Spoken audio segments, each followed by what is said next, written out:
بنقول خالص انا بعد كده دلوقتي تشكيل ماشي وبعدين نتكلم بعدين انا هتكلم انت تشوف خلاص تعالى تعالى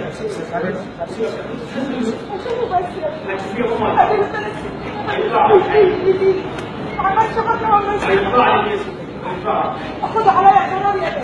واجيبه لحد يطلعوا له فلوس احط عليه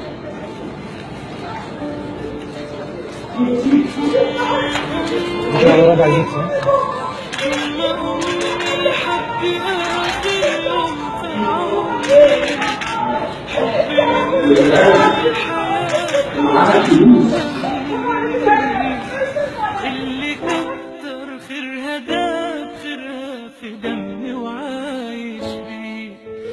أمي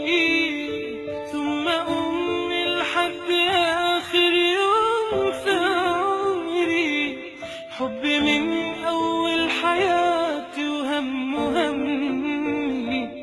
اللي كتر خيرها داب خيرها في دمي وعايش بيه أعمل لها تمثال يلي طيبة قلبها فوق الخيال